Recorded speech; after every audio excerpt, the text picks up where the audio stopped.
Ok, leia comigo isso. Para aqueles de vocês que não conhecem a história de Esther, o livro de Esther é um livro que, quando os sábios estavam ajuntando a Bíblia, eles debateram se eles deveriam ou não colocar a história de Esther na Bíblia. E a razão é porque Esther é o único livro em toda a Bíblia que não menciona o nome de Deus.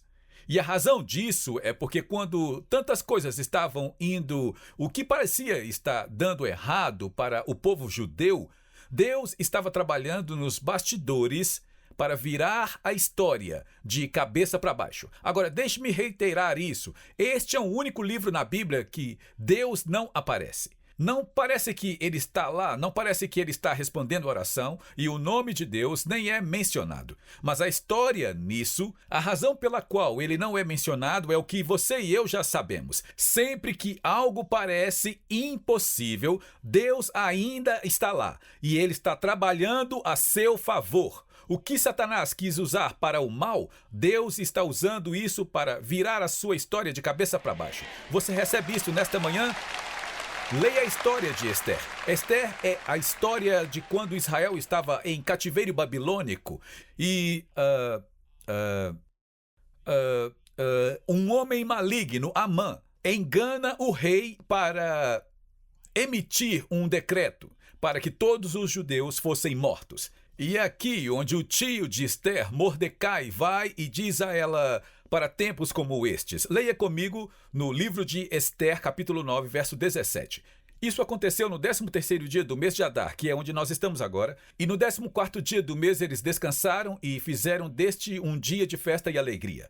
Mas os judeus foram a Susã no 13º dia, bem como no 14º dia e no 15º dia do mês eles descansaram e fizeram deste dia um dia de festa e de alegria. Então, hoje, o Purim é o dia da maior alegria e para celebrar por causa dos milagres que Deus está fazendo por nós agora.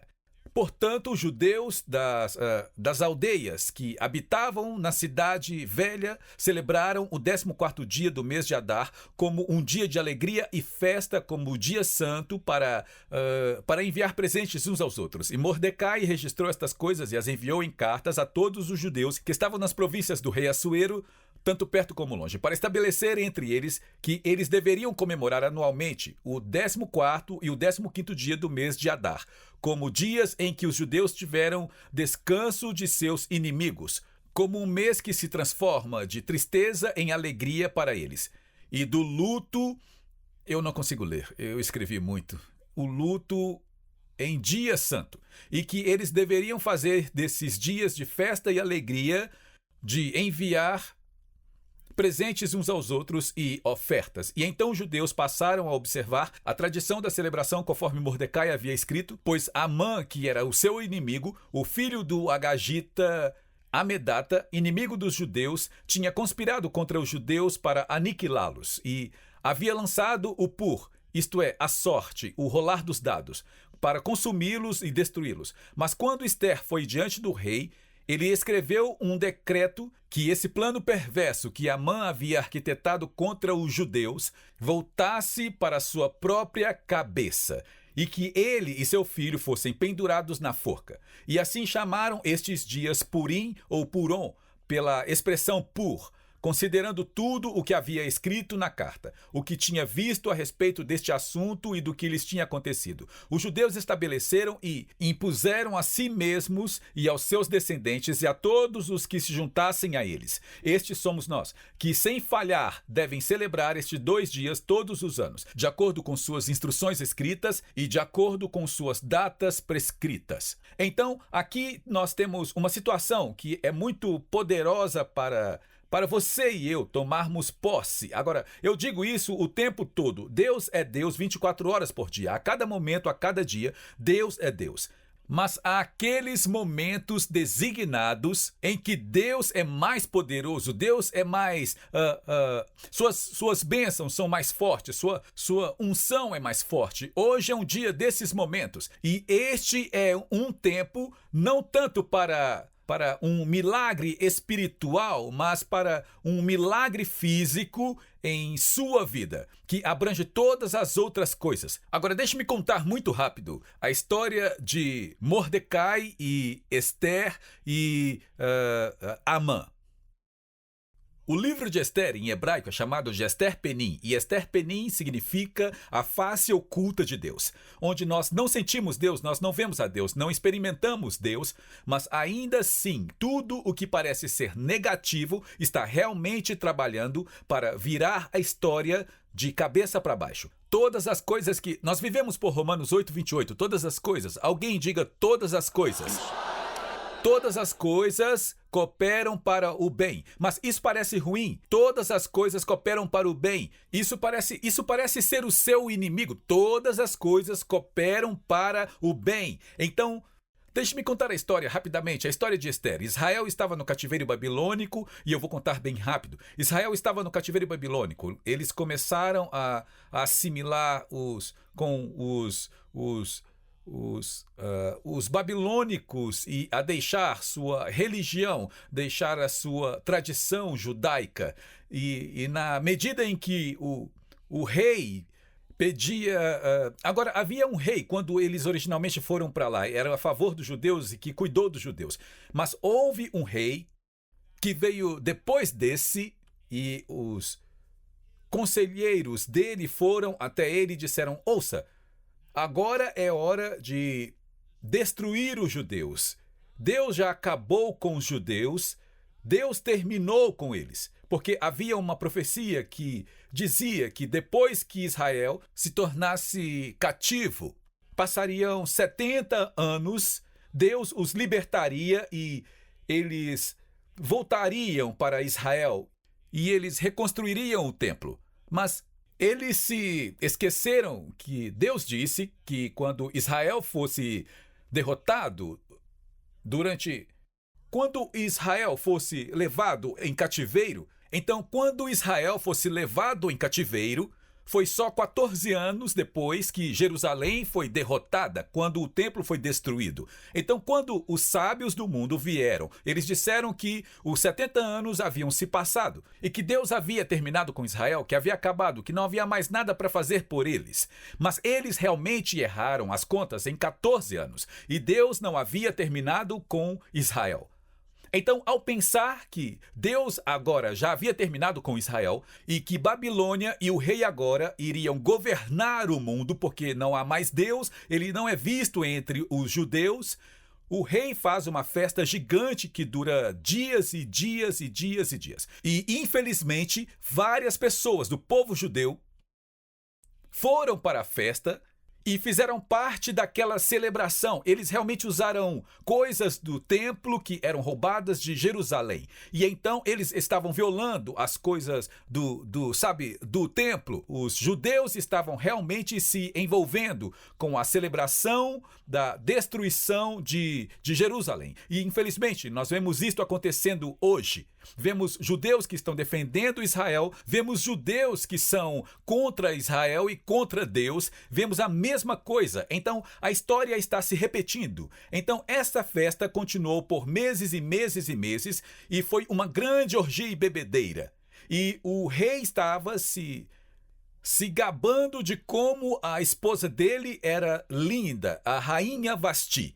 E assim eles começaram a dizer: bem, nos mostre o quão bonita ela é. E então aquele rei pagão que achava que estava tomando o lugar de Deus, ele chama sua esposa Vasti para subir em um palco para se despir. E ela se recusa. E assim os outros na festa começam a zombar do rei. Como você pode governar um reino quando não consegue nem controlar a sua esposa? E então esse homem, ele estava usando um nome diferente agora, mais tarde nós vemos que o nome dele é Amã. Ele disse: como você pode governar essas pessoas quando você não consegue nem controlar a sua esposa? E o rei diz: o que eu devo fazer? E ele disse: você deve matar a sua esposa, matar a rainha e abrir espaço para uma rainha que vai obedecer a você. E assim eles mataram a rainha Vasti. Agora lembre-se, todas as coisas cooperam para o bem. Assim a rainha foi morta. E então o rei fez um chamado por todo o reino babilônico para encontrar a esposa mais bonita, a mulher mais bonita, que seria sua noiva. E isto acaba durando 12 meses. Por um tempo, Esther conseguiu se esconder, porque ela não queria fazer parte daquele mundo. Mas, eventualmente, ela foi levada para lá, e então todas as mulheres saíram e desfilaram na frente do rei.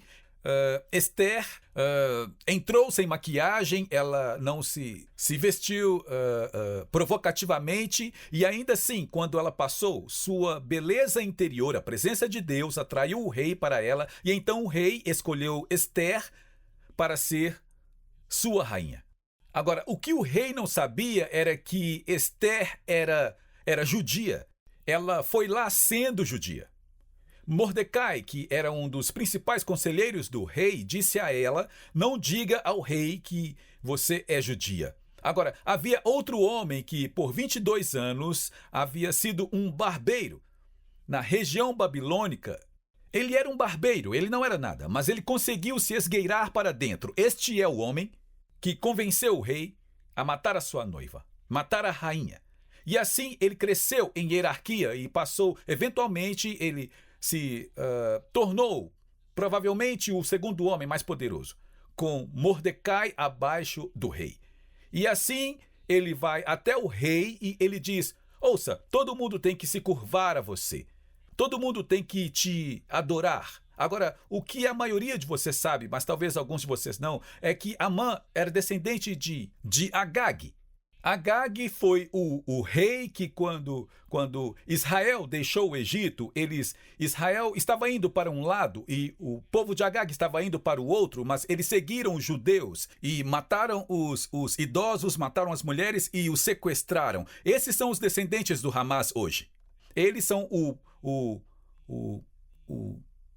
povo que, sem razão aparente, querem que os judeus sejam destruídos. Então, Amã era neto de Agag e ele enganou o rei dizendo: escute, essas pessoas não estão honrando você. E então o rei disse: o que devemos fazer? E ele disse: bem, coloque uma figura no meu peito, e quando eu andar pelo reino, eu estarei representando você, e todos que virem esta imagem sua terão que se curvar. E então o rei disse: bem, esta é uma boa ideia, isto alimenta o meu ego. E assim, Amã começou a andar por lá. Mas quando ele chegou em Mordecai, e Amã sabia que ele era judeu, Mordecai disse: eu me recuso a me curvar. E então Amã voltou para o rei e disse: ouça, aqueles judeus são rebeldes, aqueles judeus não querem se curvar a você. E o rei disse: o que devemos fazer? E ele disse: escreva um decreto de que todo judeu deve ser morto. E assim, o rei, sem saber que sua noiva, a quem ele amava muito, o rei faz um decreto de que todo judeu no reino seria morto.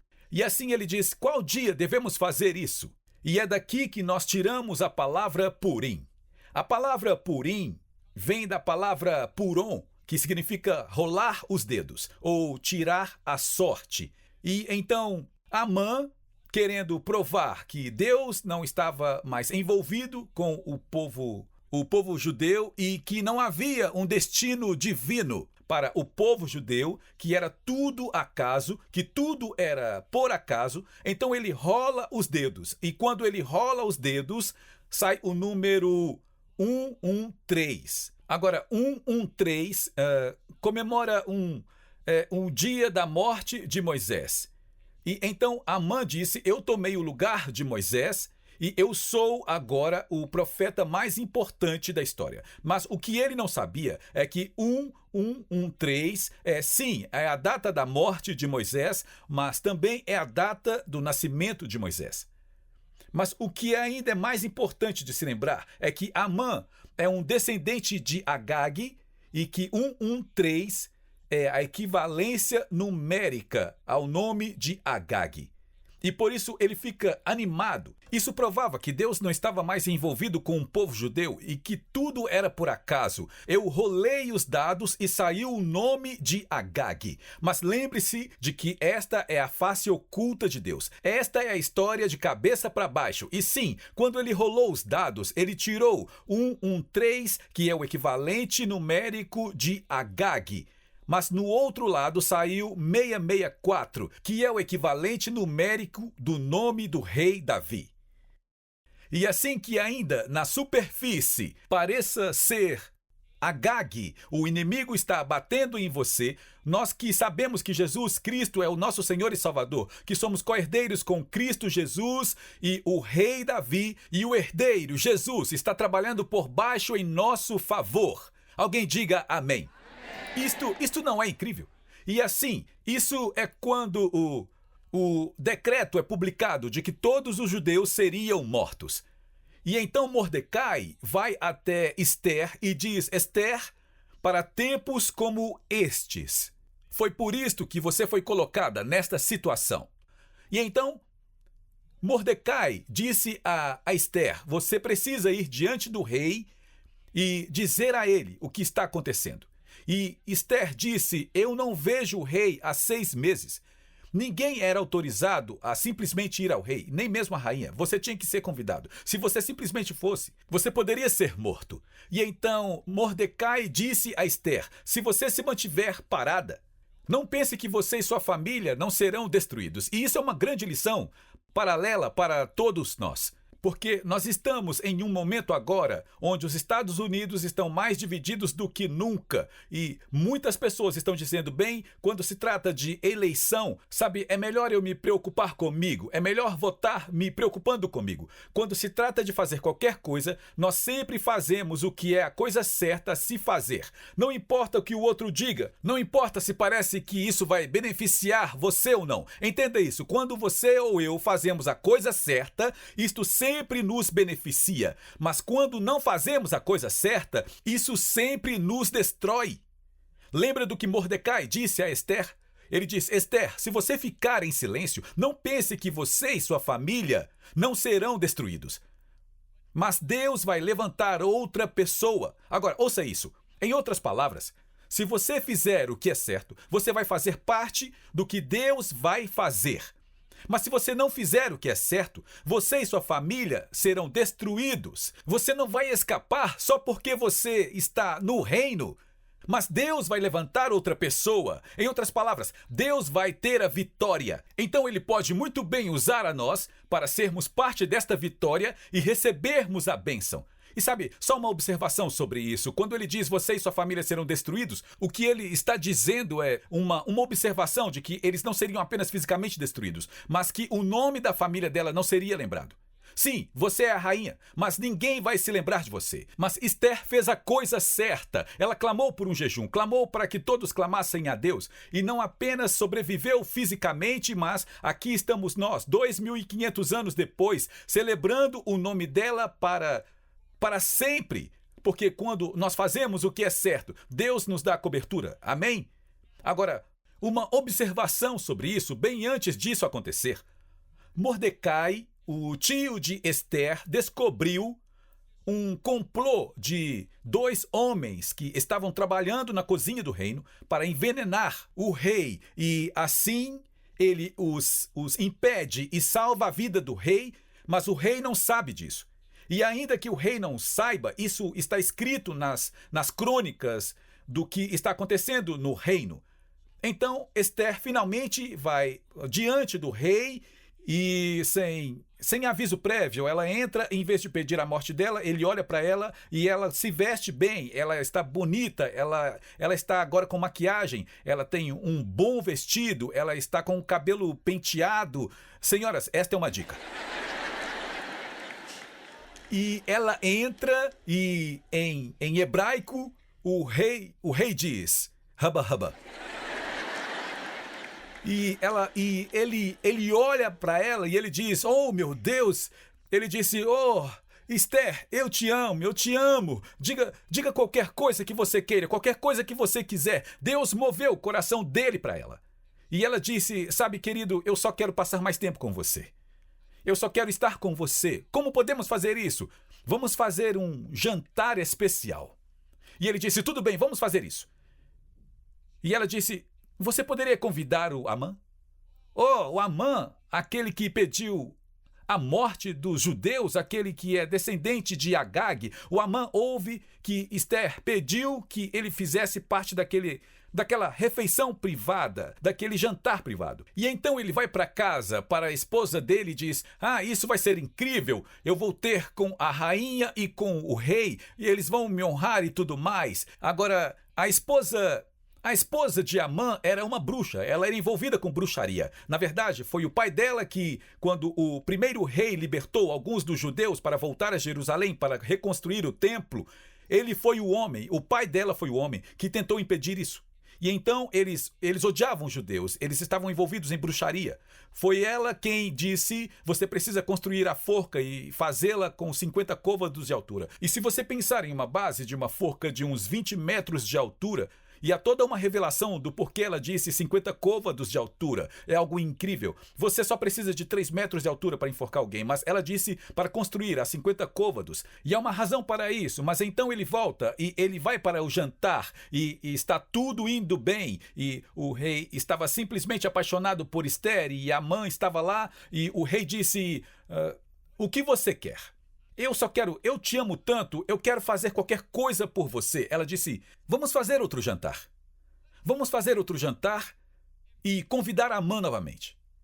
Ela sabia que aquele não era o momento certo. Deus nunca se atrasa, Deus nunca se adianta, Deus está sempre na hora certa. E então Amã, ele fica muito extasiado, ele fica todo emocionado com isso. E assim, naquela noite o rei foi para a cama e ele não conseguia dormir. E então ele diz aos servos, ele disse: eu não consigo dormir, me traga, eu quero checar o que está acontecendo no reino, me tragam as crônicas para que eu possa lê-las enquanto eu estou tentando dormir. E então ele está lendo as crônicas e ele vê lá que Mordecai, no ano anterior, descobriu sobre um plano de assassinato e salvou a vida do rei. E o rei nem sabia disso. Então, no dia seguinte, agora o banquete seria em 1 ou 2 dias, o próximo jantar. No dia seguinte, ele chama Amã e ele diz: ei, e Amã estava se sentindo como se: eu estou feito, a rainha gosta de mim, eu estou feito. E então o rei diz: Amã, ele disse: o que eu deveria, como rei, fazer para honrar alguém que eu acho que é extremamente especial? Agora, Amã pensou que o rei estava falando sobre ele. Mas, na verdade, ele estava falando sobre o arqui-inimigo dele, Mordecai. E então Amã diz: majestade, eu pegaria seus mantos reais e eu os colocaria nos ombros dele. E eu lhe daria o seu cetro e mostraria uma grande honra. Eu colocaria suas joias e roupas nele, e eu colocaria em seu melhor cavalo, e eu colocaria um servo andando pela cidade com ele gritando: este é um homem a quem o rei ama muito. Este é um homem a quem o rei admira muito. Isto é o que eu faria. E o rei disse: esta é uma ótima ideia. Vem amanhã e nós faremos isso. E então Amã volta para casa e diz: ouça, o rei vai me colocar em um cavalo dele. Ele vai colocar suas vestes em mim e eu vou colocar Mordecai para me acompanhar nisso, gritando elogios a mim. Ele não quis se curvar para mim? Bem, eu vou mostrar para ele. O que eu quero que você faça é ficar na varanda e quando nós passarmos, pegue todo o lixo de todas as porcarias do baldinho de despejo. Sabe, naqueles dias eles tinham uma casinha atrás da casa grande. E eles usavam baldes à noite. E ele disse: quando nós passarmos, vai ser Mordecai me conduzindo. E aí você joga todo aquele esgoto na cabeça dele. enquanto ele estiver gritando elogios para mim. E a esposa e os filhos deles disseram, sim, é isso que vamos fazer. E então o dia seguinte chega e Amã diz, majestade, os cavalos já estão lá fora, aqui estão suas vestes, aqui estão suas joias, aqui está o seu cetro aqui. E o rei disse, isso é maravilhoso. Mordecai, vem aqui! E ele disse, Amã, coloque isso em Mordecai, coloque as joias, coloque isso nos ombros dele, coloque ele no meu cavalo, e você vai conduzi-lo pela cidade gritando, este é um homem a quem o rei admira muito. Então, quando eles passaram, eles pensaram que era Amã no cavalo e Mordecai conduzindo, e a própria família dele despejou lixo nele. Então ele fica realmente chateado, mas eles iriam ter um jantar. E assim, quando eles chegam ao jantar, Amã está lá, Esther está lá, o rei está lá. E o rei diz, isso não é suficiente. Apenas jantar com você, meu amor, não é suficiente. O que eu posso fazer por você? Tem que haver algo que eu possa fazer. E Esther diz, você poderia poupar a minha vida. E o rei diz, o quê? Sim, você poderia poupar a minha vida. Mas do que você está falando? Esther disse, meu rei, você assinou um decreto de que todos os judeus devem ser mortos neste dia. E eu mesmo sou uma judia. E ele disse, quando eu assinei isto? Quando eu fiz isso? E sabe, você pensa, como poderia o rei fazer isso? Quantas vezes a Nancy vem e me diz, sabe, pastor, você tem esse compromisso? Eu digo, quando eu disse sim para isso?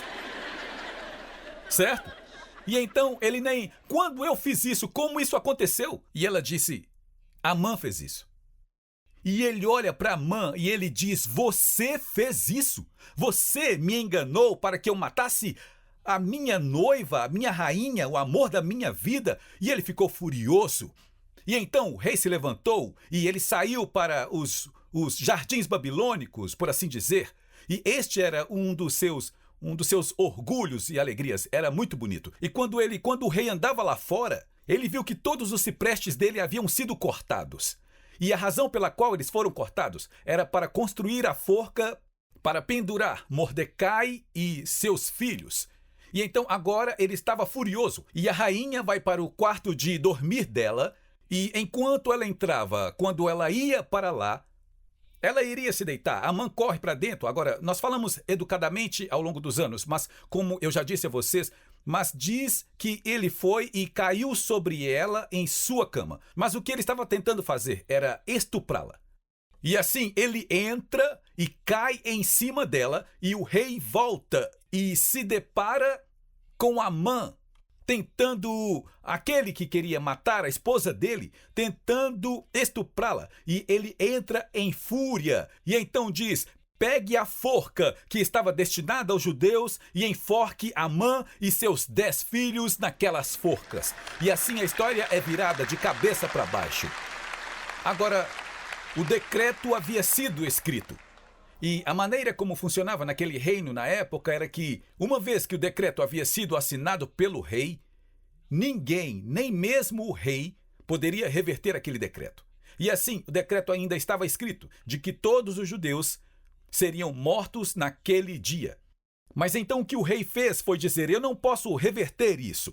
Mas o que eu vou fazer é dar a vocês armas para derrotar todos os inimigos que quiserem destruí-los. E você não pode deixar de pensar que as armas da nossa guerra não são carnais, mas elas são poderosas em Deus para derrubar as fortalezas. E assim, o que Satanás quer usar para o mal, Deus toma isto e vira de cabeça para baixo e faz com que o seu inimigo, neste dia, seja derrotado em todas as áreas. Alguém diga amém. E é claro que nós sabemos, anos depois, a Esther e o rei Ciro se torna rei.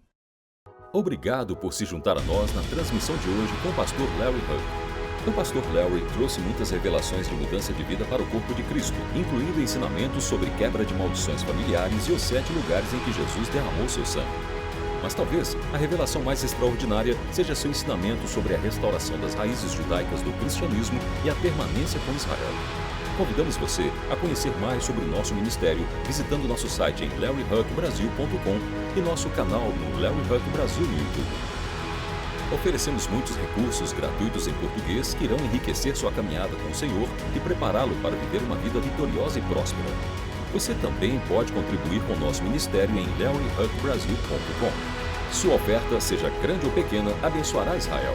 Temos muitas ações especiais que estão literalmente salvando vidas e cumprindo a profecia bíblica do fim dos tempos, incluindo patrocinar Aliá, alimentar os sobreviventes do Holocausto, comprar ambulâncias e muito mais.